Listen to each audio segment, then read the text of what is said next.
Subscribe to knowledge gate bytes channel, जहां हम discuss करते हैं computer science related topics small videos में। ओके, अभी बात करते हैं सेल्फ ऑर्गेनाइजिंग मैप सोम या फिर Kohonen self organising map, to honour that scientist जिन्होंने इसके ऊपर काम किया।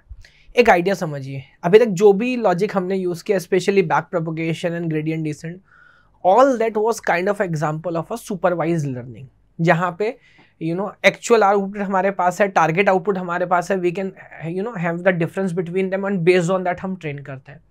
But what about unsupervised learning? अब अगर हमें पता ही ना हो कि हमारे पास कुछ डेटा सेट है ना, बट इसको कैसे कैटेगराइज करना है, इससे क्या रियलिटी निकाला जा सकता है, कैसे क्लासिफिकेशन करें, तो क्या उसके लिए कुछ न्यूरल नेटवर्क हो सकते हैं? क्या उसके लिए ऐसे कोई सिस्टम बनाए जा सकते हैं जो अपने आप को खुद ट्रेन कर सके और हमें कैटेगरी बता सके? ऐसा किया जा सकता है। कैसे? आइए देखते हैं। यही काम करता है हमारा सोम या नाम ही है self organising maps. So develop by की Kohonen in 1982, named self-organizing because no supervision is required, learned through unsupervised competitive learning. तो that's very very important। तो कोई supervising हमें नहीं चाहिए, unsupervised तरीके से ट्रेन करता है। कैसे करता है मैं आपको समझाता हूँ। A kind of neural network which use competitive learning algorithm to map multi-dimensional data into lower dimension for easy interpretation, especially for complex problem। मैंने एक छोटा सा एग्जाम्पल भी लिया, वो भी समझाता हूँ, एक आइडिया समझो। हम किसी ई कॉमर्स वेबसाइट का एग्जाम्पल लेते हैं। Let me take an example of Amazon. अब अमेजॉन के पास लेट मी से सब ह्यूमन है, X1 एक ह्यूमन है, X2 एक ह्यूमन है, X3 एक ह्यूमन है, और उन सबके पास ना, या ऐसे ही समझते हैं, चलो नॉट X1 X2, ये सब पैरामीटर है, ऐसा समझो। कोई ह्यूमन है X जिसका पैरामीटर है, उसका ये नाम है, उसका ये लोकेशन। अमेजॉन को क्या क्या पता है? उसका ये परचेज हिस्ट्री है, उसका ये एज है, उसका ये सेक्स है, and all of that data. बहुत सारा डेटा हमारे पास है। Based on that let me से हमें कुछ एस्टिमेशन चाहिए, हमें अंदाजा लगाना है। लेट मी से अगर ये 2 डायमेंशन पे लेके जा रहा है कि उसके ज़्यादा इस मंथ के अंदर और ज़्यादा परचेज करने के चांस हैं या और ज़्यादा परचेज करने के चांस नहीं है, वैसे समझो। तो एक आदमी के, क्योंकि बहुत सारे डायमेंशंस के डेटा हमारे पास है ना, इतने सारे डायमेंशन को एक साथ स्टडी करना हमारे लिए बड़ा मुश्किल हो सकता है ना। हमें नहीं समझ आएगा कि यार ये कौन सा फैक्टर, लेट मी से उसका एज कितना इम्पैक्ट करता है, उसका प्रीवियस परचेज हिस्ट्री कितना इम्पैक्ट करता है, उसने लास्ट टाइम किस सेगमेंट में प्रोडक्ट खरीदा था, अभी किस सेगमेंट में खरीद सकता है, ऑल ऑफ दैट डेटा। तो बहुत सारा डेटा की प्रॉब्लम ही है कि डेटा है, बट डेटा इतना सारा बहुत कंफ्यूजिंग है। उससे रियल इंफॉर्मेशन हम कैसे निकालें, पूरी लड़ाई है। तो उस सारी मैथ को हमें सिर्फ 2 डायमेंशन में लेके आना है कि भाई हमें तो सिंपल बता दो, बेस्ड ऑन दैट हमारा एस्टिमेशन क्या है, वो परचेज करेगा कि नहीं करेगा। That is the idea. To give you more relatable example, यहाँ देखिए एक सिनेरियो में लेके चल रहा हूँ। Visualise customer data for featuring like again age, income, spending score उसका क्या है, प्रोडक्ट प्रेफरेंसेस क्या है, वो सारे सिनेरियोज हमारे पास हैं। और ये सारा इंफॉर्मेशन हम एक वेक्टर से रिप्रेजेंट कर रहे हैं। लेट मी से उसका एज क्या है, उसकी इनकम क्या है, उसका स्पेंडिंग स्कोर क्या है, और कौन कौन से स्पेसिफिक प्रोडक्ट उसने लिए। सपोज प्रोडक्ट लिया है तो 1 और प्रोडक्ट नहीं लिया है तो 0। अब इतना बड़ा इंफॉर्मेशन है, कैसे उसको आप समझोगे? तो यहाँ पर हम क्या कह रहे हैं, हम इतने सारे कॉम्प्लेक्स इनपुट को एक छोटा सा 2D ग्रिड में कन्फाइन कर रहे हैं। जैसे इस इमेज में दिख रहा था कि 2 ही डायमेंशन बना रहे हैं ना, या मान के चलो हम एक 2D सिस्टम बना रहे हैं, तो 6 अलग अलग रिजल्ट हो सकते हैं। या तो वो कस्टमर 1 की कैटेगरी में आएगा, या तो 2 की, या तो 3 की, या तो 4 की, या तो 5 की, या तो 6 की। इमेजिन करो इस तरह का कोई सिस्टम हम किसी स्कूल में बनाए, किसी कॉलेज में बनाए, कि बहुत सारे इनपुट है। बच्चा एकेडमिक्स में कैसा है, उसकी अटेंडेंस कैसी है, असाइनमेंट कैसे हैं, को करिकुलर एक्टिविटीज़ में क्या है, उन सारे बेस पे हम स्टूडेंट को कैटेगराइज करें कि यार ये स्टूडियस की जोन में जा सकता है, या ये एक तरह का हरफन मौला जिसे बोलते हैं, को करिकुलर में बहुत अच्छा है, एक्सट्रोवर्ट है, इंट्रोवर्ट है, लाइक दिस। तो फिलहाल हम खैर कस्टमर की बात कर रहे हैं, तो 6 अलग अलग तरह के कस्टमर बनाए। And let me go to an example. जैसे कस्टमर 1 हो सकता है वो जो यंग है, हाई इनकम वाले हैं, हाई स्पेंडिंग करते हैं, तो चांसेस ज़्यादा हैं। कस्टमर 2 एक क्लास हो सकती है जो कि मिडिल एज वाले हो सकते हैं, उनकी इनकम मॉडरेट है, स्पेंडिंग पावर भी मॉडरेट है, समथिंग लाइक दिस। अब इससे होगा क्या, क्योंकि इतना कॉम्प्लेक्स डेटा जो पहले हमारे पास था, जिससे कुछ मीनिंगफुल इंफॉर्मेशन निकालना काइंड ऑफ पॉसिबल नहीं था। Now because of these maps, because of this manipulation, this neural network training, हम उससे कोई कंक्लूसिव डिसीजन निकाल सकते हैं, जिसका हम मार्केटिंग में, प्रोडक्ट डेवलपमेंट में, फीडबैक्स में, कस्टमर सपोर्ट में अलग अलग जगह यूज कर सकते हैं। ये इसका पूरा आइडिया है। अब ये काम करता कैसे है? This is the algorithm but थोड़ा सा आपको कॉम्प्लेक्स लगेगा, तो पहले मैं काम करता हूँ, मैं एक न्यूमेरिकल एग्जांपल जैसे बैक प्रोपगेशन में हमने किया था, एक अच्छा एग्जांपल पूरा डिटेल में आपको लेके चलूंगा one by one, and then I will come back to the algo समझाने के लिए कि कैसे हमने काम किया। Look at this. अब यहाँ पर क्या किया है, एक छोटा सा सिस्टम मैंने इमेजिन किया है जहां पर 4 इनपुट्स हमारे पास हो सकते हैं। तो मान लीजिए कोई भी पर्सन है, वही वाला एग्जांपल लेके चलते हैं, पर्सन वाला, उसके 4 इनपुट हैं, एज हो सकता है, कोई भी 4 रैंडम इनपुट्स हम ले सकते हैं, और उसको हम अगेन 2 डायमेंशन में लेके आ रहे हैं, है ना। अब क्योंकि हम ये कर रहे हैं, हमारे पास पहले तो ट्रेनिंग डेटा होना चाहिए ना, पहले हमारे पास ट्रेनिंग डेटा होगा, फिर उसके बाद वो नेटवर्क रियल लाइफ में काम करेगा। तो ट्रेनिंग डेटा भी है हमारे पास। क्या ट्रेनिंग डेटा है? So look at this. हमारे पास ये कुछ रैंडम वेट्स मैंने यहाँ पे रखे हैं। ये पहला output, so this is like unit 1, दूसरा output y2, this is like unit 2। तो ये वेट्स हैं। जैसे यूनिट 1 में आउटगोइंग मत देखिए, यूनिट 1 में देखिए इनपुट कौन कौन है। तो यूनिट 1 में 0.2 इनपुट है, 0.6 इनपुट है, 0.6 इनपुट है, 0.3 इनपुट है। तो there you see. Similarly unit 2 में जो मैंने येलो कलर से यूज किया 0.5, 0.6, 0.3, 0.6, there you see, and everybody is connected to everybody. तो कितने कनेक्शन कहाँ बनने वो कोई प्रॉब्लम नहीं है। दोबारा समझिए, क्योंकि हम अनसुपरवाइज लर्निंग के अंदर हैं, तो क्या मेरे पास फिलहाल ऐसा कोई अंडरस्टैंडिंग है? सोच के मुझे बताएं कि कहाँ पे रिजल्ट आएगा या किधर जाना चाहिए किधर नहीं जाना चाहिए, वो कोई अंडरस्टैंडिंग नहीं है। हमें रैंडमली रख के देखना है कि हम किससे ज्यादा क्लोज हैं। तो क्लोजनेस की बेस पर हम ये काम करते हैं। एक बार दोबारा समझिए, ये जो मैकेनिज्म है ये नहीं बता सकता कि मुझे आउटपुट पे कितनी कैटेगरीज बनानी है, वो आप डिसाइड करेंगे। कौन सा इनपुट किस कैटेगरी के ज्यादा क्लोज है वो ये नेटवर्क बताता है, सेल्फ ऑर्गेनाइजिंग मैप, और धीरे धीरे अपने वेट्स को भी चेंज करता है। कैसे? अब देखिए, यहां पर मेरे पास 4 ट्रेनिंग डेटा है। तो इस एग्जाम्पल को मैं एक नहीं 4 ट्रेनिंग डेटा पे ट्रेन करूंगा, फिर देखेंगे वैल्यू कैसे चेंज हुई। लर्निंग रेट मैं 0.5 लेके चल रहा हूं, सो दिस इज मॉडरेट 1, ना ही 0.1 लिया ना ही 1 लिया। अलग कुछ एग्जांपल्स में हमने 0.1 लिया है, कुछ एग्जांपल में 1 लिया, बीच की वैल्यू लेके चलता है ताकि कोई कंफ्यूजन ना हो। अब गेम होगा कैसे देखिए। तो पहला जो मेरा वेक्टर है वो क्या है? 0 1 0 1। ऐसी वैल्यू इसलिए ले रहा हूँ, एज वगैरह इनकम इसलिए ले रहा हूँ सो दैट कैलकुलेशन सिंपल हो। 0 1 0 1। तो यहाँ पर देखिए 0 1 0 1। अब बेसिकली करना क्या, हमें समझना है कि ये जो इनपुट है, लेट मी से किसी पर्सन एक्स का इनपुट है, लेट मी से संचित का इनपुट है, ये इनपुट किस कैटेगरी के ज्यादा क्लोज है? ये यूनिट 1 के ज्यादा क्लोज है या यूनिट 2 के ज्यादा क्लोज है? कैलकुलेट करना। कैलकुलेट कैसे करना है? तो यहां जो हम आइडिया यूज करते हैं वो करते हैं इक्विलिडियन डिस्टेंस निकालने वाला आइडिया, यानी कि डिफरेंस का स्क्वायर निकालना। तो कैसे करेंगे? तो एक एक करके पहले मैं इसका डिस्टेंस कैलकुलेट करूंगा y1 यानी कि यूनिट 1 के साथ, फिर मैं इसी वेक्टर का डिस्टेंस कैलकुलेट करूंगा y2 यानी यूनिट 2 के साथ, और देखूंगा किसके ज्यादा क्लोज है।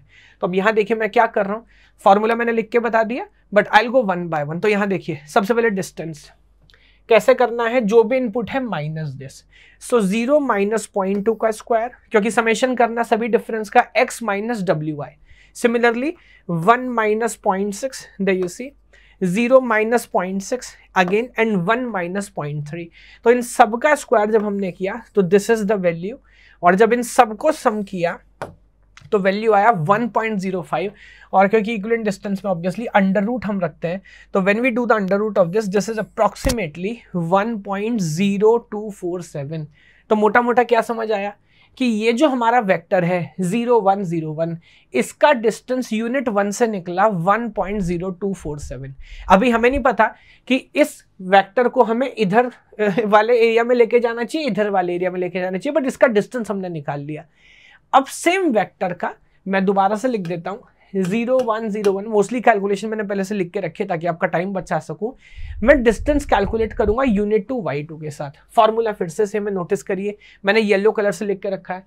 तो 0 माइनस 0.5 का whole square, there you see, 1 minus 0.6 का होल स्क्वायर, 0 माइनस 0.3 का होल स्क्वायर, एंड 1 माइनस 0.3 का होल स्क्वायर। तो ये सारे हमने कैलकुलेट किए, इन सबको सम किया, पहले की तरह अंडर रूट किया, तो value turn out to be approximately 0.995। अब दोबारा नोटिस करिए, ये जो हमारा वेक्टर है इसका फर्स्ट यूनिट के साथ क्या डिस्टेंस आया था? डिस्टेंस आया था 1.0247, और सेम वेक्टर का यूनिट 2 के साथ क्या डिस्टेंस आया? 0.995। बताइए कौन सा कम है सर? हालांकि there is a marginal difference, but still ये डिस्टेंस कम है। इसका मतलब अनसुपरवाइज लर्निंग में हमें किसी ने नहीं बताया था कि इसको किधर जाना चाहिए, एक्चुअल आउटपुट क्या है, टारगेट आउटपुट क्या है, हमें नहीं पता था, बट डिस्टेंस के बेस पर हमने अंदाजा लगाया कि ये इस वाले यूनिट के ज्यादा क्लोज है। तो अब हम अपने मशीन को ट्रेन करेंगे, समझाएंगे कि यार ये जो वेक्टर है ना 1010, ये यूनिट 2 वाले को पॉइंट करेगा। और वो पॉइंट करने के लिए न्यूरल नेटवर्क की जब ट्रेनिंग होती है तो वेट्स भी मॉडिफाई करने पड़ते हैं। सिर्फ देखिए अगेन, इसलिए मशीन लर्निंग में बड़ा इंपॉर्टेंट है डेटा, जो ट्रेनिंग डेटा है उसकी क्वालिटी, क्वांटिटी तो है ही है, क्वालिटी भी बहुत इंपॉर्टेंट है।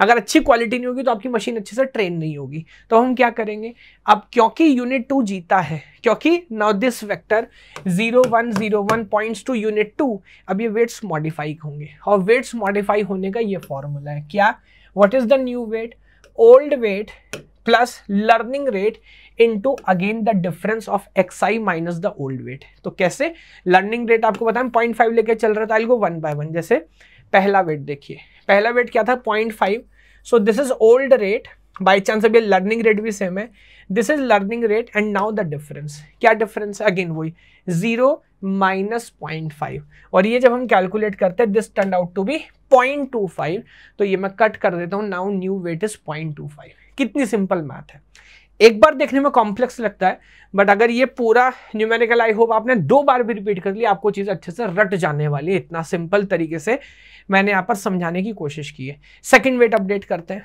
तो ओल्ड वेट क्या था 0.6, सो लेट मी से 0.6, लर्निंग रेट 0.5, डिफरेंस कितना है 1 minus 0.6, so this is 1 minus 0.6, and similarly आप चारों वेट अपडेट कर लोगे, और मैंने करके दिखाया भी 0.25, 0.8, ये हो जाएगा 0.15, ये हो जाएगा 0.65। तो एक सैम्पलिंग हमारी कंप्लीट हो गई। एक वेक्टर से हमने इस सोम को, सेल्फ ऑर्गेनाइजिंग मैप को ट्रेन भी कर लिया, हमने भी समझ लिया कि वो यूनिट 2 के ज्यादा क्लोज है, और हमने वेट्स भी अपने अपडेट कर लिए। अब ये काम कितनी बार करना है, आप कितनी भी बार कर सकते हैं।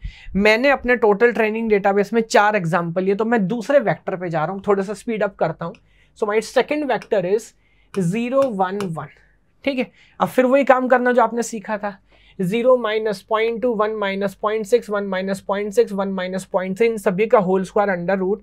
तो इस बार ये जो डिस्टेंस निकलने वाला है, यानी कि इस नए वेक्टर का विद यूनिट 1 इज 0.922। सिमिलरली आप देखिए 0 minus 0.25, 1 minus 0.8, 1 minus 0.15, 1 minus 0.65, that you see. और नीचे जब डिस्टेंस निकालेंगे तो this time it turned out to be 0.973। Again difference marginal है, बट दे यू सी इस टाइम यूनिट 1 का डिस्टेंस कम है, इसका मतलब ये वेक्टर शायद जाना चाह रहा है टुवर्ड्स यूनिट 1, है ना, उसके ज्यादा क्लोज है। और अगर ऊपर वाले के ज्यादा क्लोज है तो यूनिट 1 तो जीता, बट जैसे पहले हमने येलो वाले वेट्स मॉडिफाई किए थे, इस बार हम ग्रीन वाले वेट्स मॉडिफाई करेंगे। फॉर्मूला अगेन बिल्कुल सेम है जैसा हमने पहले किया। So what is the old weight, sir old weight was 0.2, learning rate is 0.5, and vector क्या था 0111।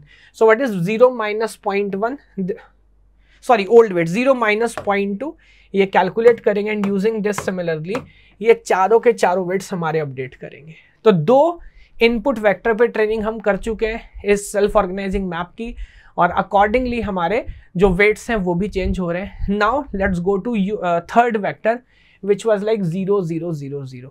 तो अगेन पूरी कहानी अब आपको पता है, जस्ट मैं एक बार ब्रीफ कर देता हूँ जल्दी से। जब आप कैलकुलेशन करेंगे तो डिस्टेंस देख लेते हैं, विद यूनिट 1 डिस्टेंस आएगा 0.1309, एंड विद यूनिट 2 डिस्टेंस आएगा 1.071। अगेन यूनिट 2 जीता है, तो आपको पता है इस बार फिर से यूनिट 2 के वेट्स हमें अपडेट करने पड़ेंगे। तो यूजिंग दैट सेम फॉर्मूला, जो पहले 2 था फिर शायद 0.25 हो गया, नाउ इट बिकम्स 0.125। अकॉर्डिंगली चारों वेट्स फिर से अपडेट हो गए। 4 डेटा मैंने लिया था, जो चौथा एग्जाम्पल भी ले लेता हूँ, विच इज लाइक 1001। इस बार जब हम दोनों यूनिट से डिस्टेंस कैलकुलेट करेंगे, so this is 0.1487, 1.187। Again unit 2 जीतता हुआ नजर आ रहा है, तो फिर से यूनिट 2 अपडेट होगा, एंड यूनिट 2 अपडेट होने के बाद so these are the modified weights, और 4 ही हमने सेट लिए थे एग्जाम्पल में। So that will be all. तो दिखाने के लिए आपको समझा रहा हूँ, शुरुआत हमने ऊपर से की थी एंड हमने इस सेल्फ ऑर्गेनाइजिंग मैप्स में किया है। तो दोबारा याद रखिए, एक कॉम्प्लेक्स सिस्टम जिसमें इनपुट वेक्टर में 4 इनपुट्स हुआ करते थे, हम उस 2 डायमेंशन पे रिड्यूस कर दिया। ये तो जो बहुत छोटा एग्जांपल है, वेट्स भी समय के साथ चेंज हुए हैं।